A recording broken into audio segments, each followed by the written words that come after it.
Assalamualaikum warahmatullahi wabarakatuh.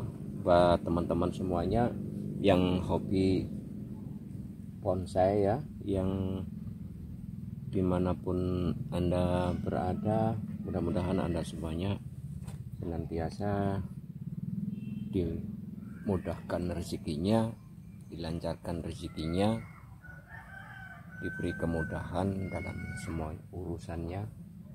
Untuk kali ini saya akan review bagaimana kita membuat ground untuk memperbesar tanaman kita, memprogram bakalan bonsai dari bahan hibrid. Ini juga termasuk dari jenis viscous yang sangat potensi juga untuk kita jadikan bonsai. Di sini saya ingin berbagi pengalaman dengan teman-teman, mudah-mudahan ini juga bermanfaat untuk pembuatan bakalan bonsai dari bahan hibrid yang kita ground. Ini sebenarnya banyak cara yang teman-teman lakukan, dan juga saya mencoba berbagai jenis cara untuk mempercepat proses pertumbuhan bakalan bonsai yang kita ground. Sebenarnya semuanya memiliki cara yang berbeda, dan masing-masing cara itu memiliki kelebihan dan kekurangan masing-masing. Media yang kita gunakan untuk mengground bakalan bonsai yang kita program untuk biar lebih cepat. Kalau saya dulu pernah menggunakan karpet ya, sebagai dinding dari tanah. Kemudian saya juga pernah menggunakan batako, saya juga pernah menggunakan bata merah, dan saya juga pernah ini untuk yang sekarang saya menggunakan genteng bekas ya. Untuk yang karpet itu sendiri memiliki kelebihan dan kekurangannya. Diantaranya kelebihannya dia untuk perakaran itu, manakala kita panen bongkolan itu, perakaran akan turun ke bawah dan tidak terlalu jauh, akan membentuk pola sesuai dengan dinding karpet itu sendiri. Karena karpet itu memiliki kelemahan kedap terhadap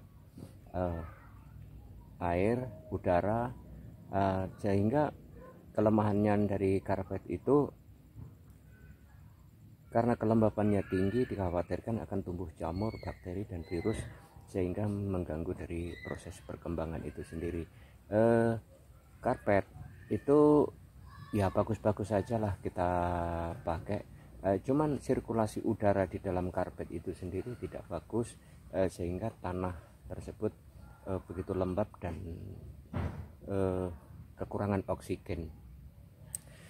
Kalau menggunakan bata merah ataupun batako itu sangat bagus, karena memiliki sifat yang mudah ditembus oleh akar, kemudian juga untuk sirkulasi udara ke dalam tanah itu cukup bagus, sehingga perakaran juga bisa menyebar, menerobos melalui sela-sela dari batako yang kita susun ataupun bata yang kita susun, dan di situ akar akan berkembang lebih jauh keluar dari posisi bidang yang kita batasi dengan batako ataupun bata merah.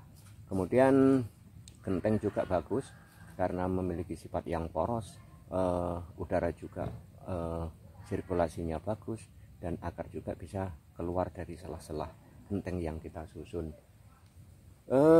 Ada juga yang pernah saya lakukan, dan untuk yang ini saya lakukan secara terbuka, tidak ada dinding, batako, bata merah, genteng ataupun karpet, dan ini langsung saya tanam dengan gundukan tanah yang saya tinggikan ya.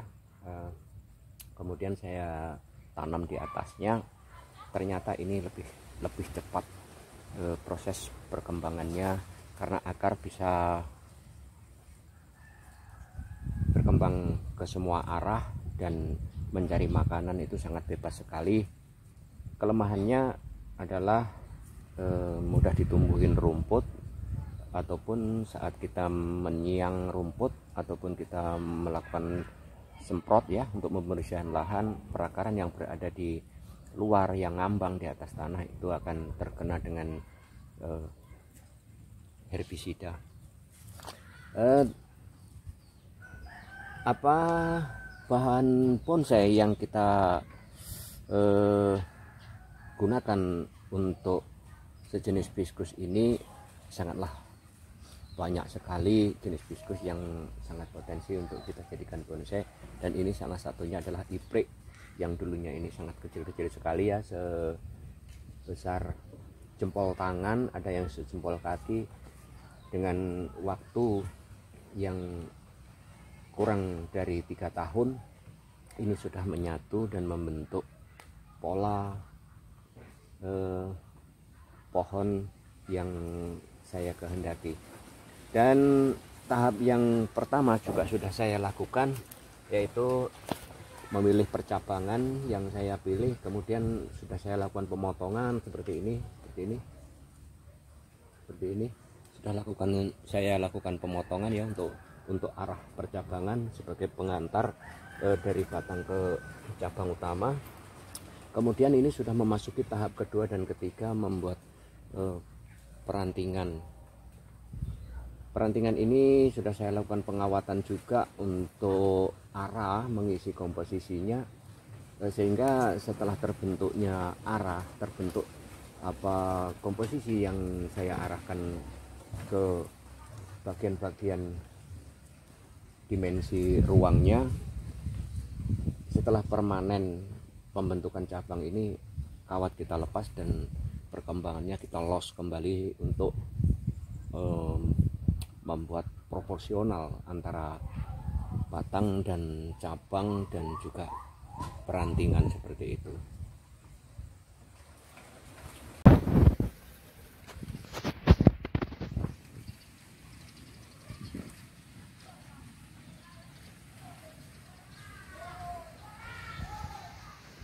Kalau untuk ukuran sendiri ini saya posisikan kira-kira ukurannya adalah L ya. Ukurannya L untuk diameter garis tengah batang bawah. Kalau toh ini nanti sudah menyatu, kira-kira garis tengahnya antara 30 sampai 35 cm. Banyak yang saya lakukan untuk membuat bonggolan bahan bonsai ini dengan cara langsung tanpa ring seperti ini ya, tapi tanah kita tinggikan untuk mempermudah nanti saat pemanenan seperti ini. Dan untuk yang di tengah itu selalu saya beri as agar pada saatnya nanti menyatu bonggol ini akan penuh. Nah, seperti ini. Dan ini juga sudah membentuk perantingan ya. Kita arahkan juga, dan setelah terarah bentuknya, arah komposisinya, kita lepas kembali perkembangannya untuk menunggu proporsionalnya seperti itu. Dan itu juga ada juga yang saya gunakan ring, menggunakan genteng, nah, seperti ini. Cukup tinggi. Ini jenis beringin. Nah, seperti ini guys. Ini juga sudah lama ya, sudah hampir menyatu, dan kita membuat perantingan seperti itu. Kemungkinan ini proses antara 2 tahun sampai 3 tahun ke depan akan bisa kita panen. Dan jika 2 ataupun 3 tahun ke depan, berarti umur dari awal sampai panen kurang lebih 6 tahun di ground seperti ini. Dan ini juga kalau bagian atasnya sendiri banyak yang sudah menyatu, cuman di bagian bawah ini karena bahannya juga kecil-kecil ya dulu ya, hanya sejempol tangan, sejempol kaki, dan sekarang ini sudah lumayan lah ya, sudah menyatu di bagian atas, dan kita membuat arah percabangan yang komposisinya sudah kita tentukan seperti itu. Dan juga masih banyak lagi yang di sana. Ini juga dari jenis iprek. Ini iprek. Ini masih baru ya. Dan ini juga iprek nih. Iprek yang masih belum selesai membuat sampingnya, yang masih kita tambah untuk percabangan yang paling bawah. Mudah-mudahan ini cepat berkembangnya dan akan kita gabung ke arah induknya. Nah, seperti ini. Ini juga berada di atas ground yang saya dinding dengan genteng.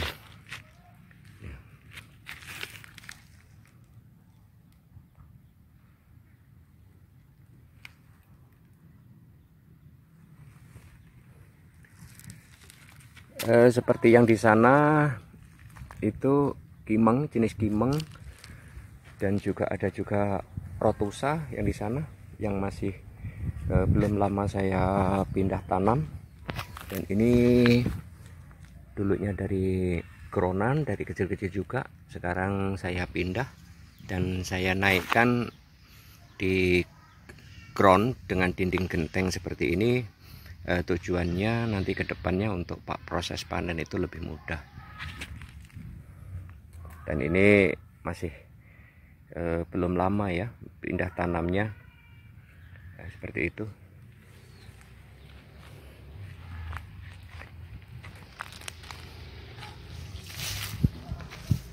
Dan ini salah satu koleksi saya dari lokal ya, pohon putat. Pohon putat ini juga nanti ya coba kita review seperti apa. Kita buat video buat teman-teman, kita berbagi pohon putat itu sendiri seperti apa, kalau kita bonsai seperti apa. Nanti ikuti terus perkembangan di channel bonsai kita Rohmadi. Mudah-mudahan di lain waktu dan kesempatan kita bisa review pohon putat. Dan saya juga banyak pohon putat yang masih di proses pembentukan percabangan dan perantingan seperti ini.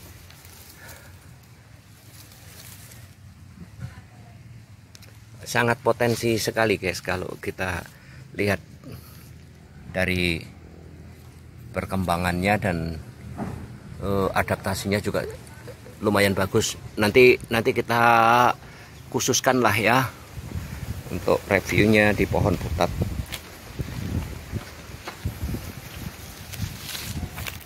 Dan ini juga pohon putat yang masih proses pembuatan percabangan dan perantingan. Padahal ini juga sudah lama guys, ini guys, kurang lebih ada 2-3 tahunan kurang lebih.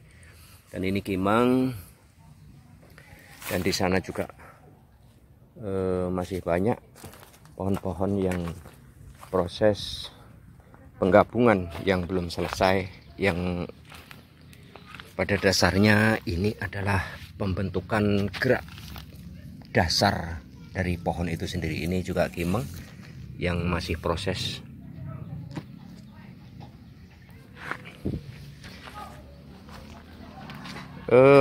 Kembali ke masalah iprek guys. Iprek yang saya punya ini iprek yang pucuknya merah ya, seperti ini. Ada juga iprek yang berdaun hijau, pucuknya hijau, agak berbeda dari yang ini. Dan ini juga proses penggabungan yang umurnya juga sudah lumayan lama, kira-kira 6-7 tahun. Dan ini kita ulang lagi karena terlalu tinggi dulunya ya, dan ini kita ulang untuk membentuk percabangannya dan proses menunggu dari perantingan. Nah, seperti ini. Ini bonggolnya lumayan besar, ukurannya XL ya kalau yang ini. Kira-kira tingginya kurang lebih berapa ya? Ya pokoknya kira-kira XL lah. Ini belum finishing, masalahnya posisi yang di pucuk juga belum terbentuk kelanjutan dari pertumbuhan batang ini secara maksimal. Nah, seperti ini.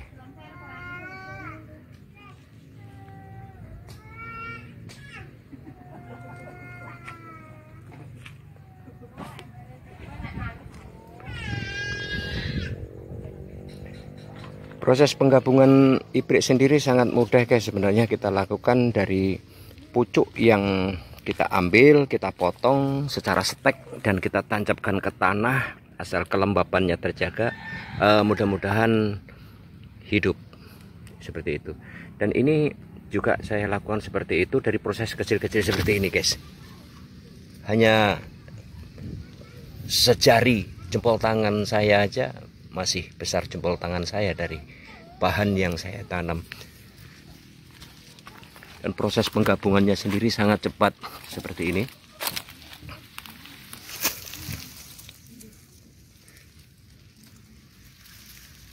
Ini juga saya posisikan untuk ukuran di L. Untuk lebar diameter batang bawah kira-kira kalau sudah menyatu antara 45 cm sampai 50 cm. Ini nanti untuk pangkal bawahnya seperti itu.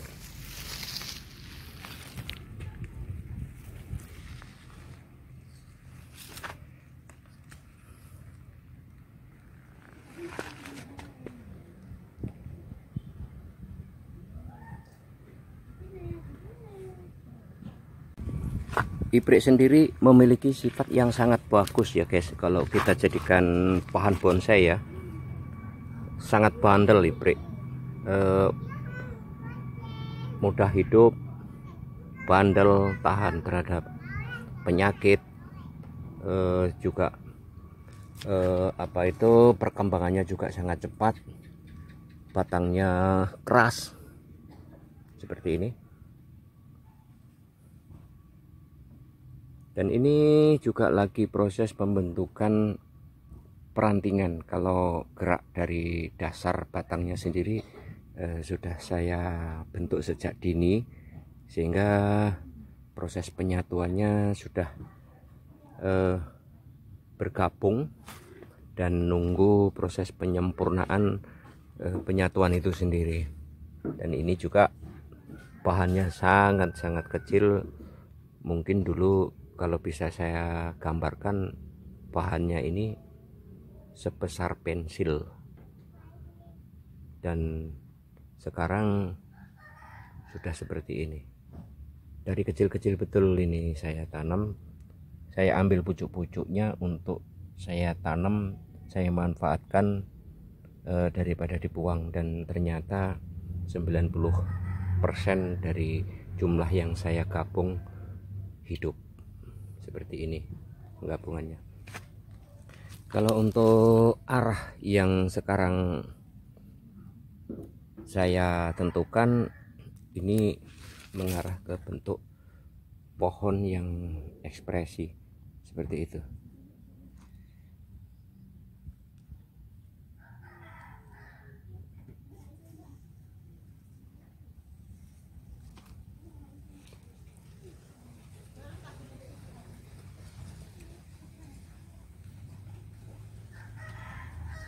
Untuk habitat dari ibrik merah ini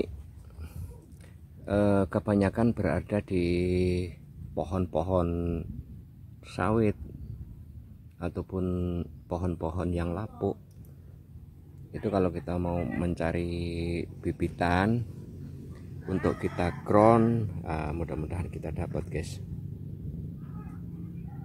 Dan ini tumbuh liar berdampingan dengan pohon-pohon besar, dia sangat mampu untuk bersaing dan bertahan hidup. Apalagi kita budidayakan seperti ini akan lebih cepat perkembangannya. Manakala dia hidup berdampingan dengan pohon-pohon yang besar, dia mengalami serba kekurangan pun tetap saja iprik ini sangat subur. Dan sekarang kita budidayakan ini, secara otomatis perkembangannya akan lebih cepat seperti ini. Dan itu juga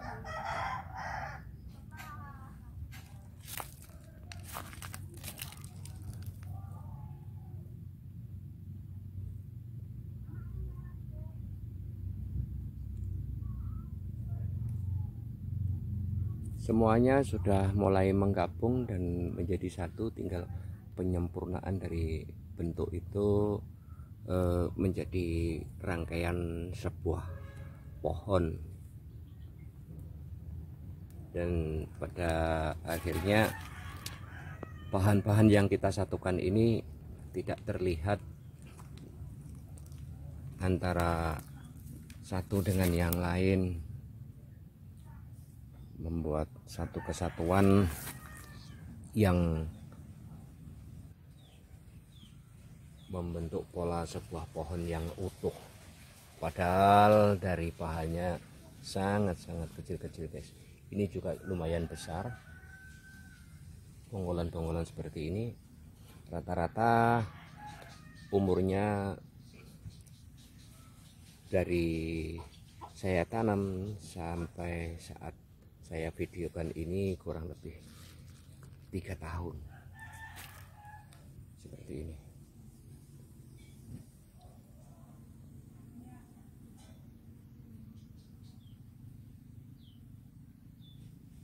Untuk mempercepat proses perkembangannya itu sendiri, saya selama mengground bahan-bahan bakalan bonsai dari jenis iprik ini, sesekali saya gunakan NPK 1616 apapun bentuk mereknya ya. Yang penting unsurnya NPK, nitrogen, fosfat dan kalium itu dengan konsentrasi yang sama NPK. Saya tabur di sekitaran perakaran ya, jauh dari batang, sehingga karena prosesnya saya tidak menggunakan dinding, maka sangat mudah sekali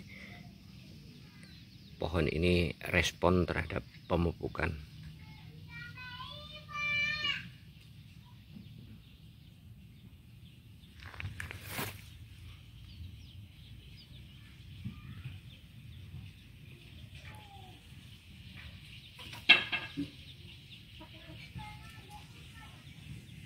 Oke, terima kasih.